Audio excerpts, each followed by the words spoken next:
I hope आप सभी बढ़िया होंगे। तो आप सभी का स्वागत है फिर से आपके YouTube चैनल एन के स्मार्ट क्लास में, जहां पर देंगे ग्रेजुएशन के मैथमेटिक्स। तो हम बात कर रहे थे BSc third semester mathematical methods, जिसमें हमने यूनिट 2 का पहला चैप्टर लेप्लास ट्रांसफॉर्म कर लिया है और आज करने वाले हैं हम इनवर्स लेप्लास ट्रांसफॉर्म। कौन सा चैप्टर? इनवर्स लेप्लास ट्रांसफॉर्म का स्टूडेंट ये पहला लेक्चर होने वाला, वेरी इंटरेस्टिंग और इंपॉर्टेंट लेक्चर होने वाला है। तो देखिए इसमें सबसे पहले हम क्या टॉपिक पढ़ेंगे कि इनवर्स लेप्लास ट्रांसफॉर्म क्या होता है, नल फंक्शन क्या होता है। तो देखिए इनवर्स लेप्लास ट्रांसफॉर्म क्या, हम जानते थे कोई हमारे पास फंक्शन दे रखा था f ऑफ t, उसका हम क्या निकाल लेते थे Laplace.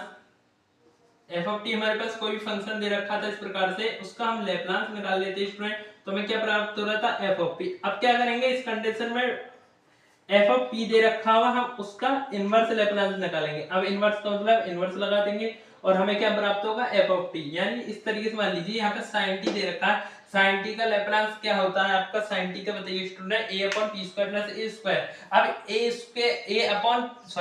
a upon p square plus a square, अब हमें गिवन होगा a upon p square plus a square और हम जानते हैं इसका इनवर्स लेप्लास निकालेंगे तो हमें क्या प्राप्त होगा, sin t प्राप्त होगा स्टूडेंट। ठीक है, तो देखिए इनवर्स लेप्लास ट्रांसफॉर्म क्या है, ये थोड़ी सी डेफिनेशन समझाने के लिए मैंने एग्जांपल दिया कि if f of p is the Laplace transform of function f of t, यानी f ऑफ t का हमारे पास लेप्लास ट्रांसफॉर्म क्या दे रखा है, f ऑफ p दे रखा है, यानी Laplace of f of t क्या है, equal to f of p। Then जो ये f ऑफ t फंक्शन है, ये इस f ऑफ p का क्या कहलाएगा, इनवर्स लेप्लास ट्रांसफॉर्म। तो देखिए then f of t is called the inverse Laplace transform of the function f of p, and इसे कैसे लिख सकते हैं, and is written as f of t equal to f of t की value कैसे निकालेंगे, f of t equal to जो function f of p हम f of t का जो लेप्लास दे रखा होगा f of p, उसका इनवर्स लेप्लास कर देंगे तो हमें क्या प्राप्त हो जाएगा, f of t student. here L inverse क्या है, is called the inverse Laplace transform operator। Operator मानी जो लेप्लास ट्रांसफॉर्म निकालना है, इनवर्स लेप्लास ट्रांसफॉर्म निकालना है, वह क्या है, Laplace transform operator. L inverse को क्या बोलते हैं, इनवर्स लेप्लास ट्रांसफॉर्म ऑपरेटर। तो देखिए एक बार डेफिनेशन देख लें, if f of p is the Laplace transform of function f of t, यानी कैसे निकालते हैं, Laplace of f of t equal to f of p हमें गिवन है, देन ये जो f of t है ये क्या कहलाएगा, in called inverse Laplace transform of function f of p and written as f of t equal to l inverse f of p। अब L inverse क्या है आपका, इनवर्स लेप्लास ऑपरेटर है student. नल function क्या होता है, मान लीजिए nt कोई फंक्शन दे रखा है, if nt is a function of such that जब लिमिट इंटीग्रल 0 से t लिमिट है nt dt क्या हो 0, यानी फंक्शन का इंटीग्रल कर दे, लिमिट 0 से t लगा दे और उसकी वैल्यू 0 आ जाए, जहां t की वैल्यू क्या 0 से बड़ी है, तब इस nt फंक्शन को हम क्या बोलते हैं, नल फंक्शन बोलते हैं स्टूडेंट। तो आप इतना नोट कीजिए, स्क्रीनशॉट लीजिए। तो देखिए स्टूडेंट्स, जिस प्रकार आपकी इनवर्स लेप्लास ट्रांसफॉर्म में लीनियर प्रॉपर्टी थी, इसी प्रकार आपकी इनवर्स लेप्लास ट्रांसफॉर्म में भी है।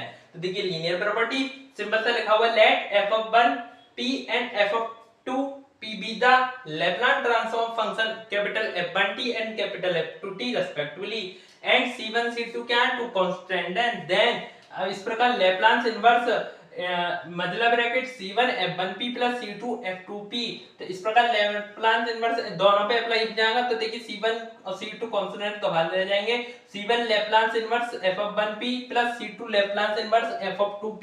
अब देखिए लेप्लास में f of 1p क्या बन जाएगा, f of 1t, f of 2t capital F2, यानी फंक्शन में कन्वर्ट हो जाएंगे, यही क्या कहलाएगा आपका इनवर्स लेप्लास ट्रांसफॉर्म। देखिए सम इनवर्स लेप्लास ट्रांसफॉर्म गिवन है, जिस प्रकार से कुछ फंक्शन के इनवर्स लेप्लास लिखे थे, इसी प्रकार से इनवर्स लेप्लास है। देखिए 1 का लेप्लास क्या होता था, लेप्लास ट्रांसफॉर्म 1/p।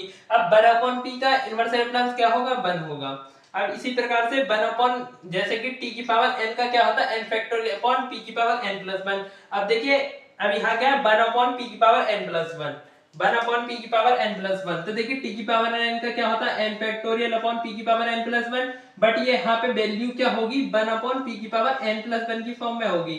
तो देखिए यहाँ से n फैक्टोरियल को t की पावर n के अपॉन में लिया है, तो इसका मतलब क्या है, 1 अपॉन p की पावर n प्लस 1 का इनवर्स लेप्लास क्या होगा, t की power n upon n factorial, और बोल रहे हैं t की पावर n का लेप्लास ट्रांसफॉर्म, तो n फैक्टोरियल अपॉन p की पावर n प्लस 1, जहां n क्या है, इंटीजर है। ठीक है स्टूडेंट्स, क्या है, इंटीजर है।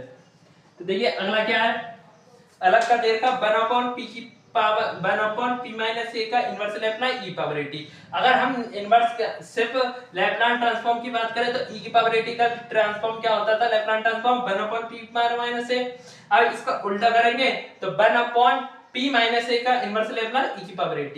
इसी प्रकार से sin at का लैप्लास क्या होता था, a upon p square plus a square. यहाँ पर a जो होगा यहाँ ऊपर नहीं रखना होगा, वैल्यू नहीं दे रखी होगी, ऐसा दे रखा 1 upon p square plus a square की फॉर्म में, तो आपका इनवर्स लैप्लास क्या हो जाएगा 1 अपॉन a sin at। इसी प्रकार से cos का दे रखा होगा p upon p square plus a square, function Laplace दे रखा, इसका इनवर्स क्या होगा cos at। इसी को 1 upon p square minus a square का inverse Laplace 1 upon a sin h at।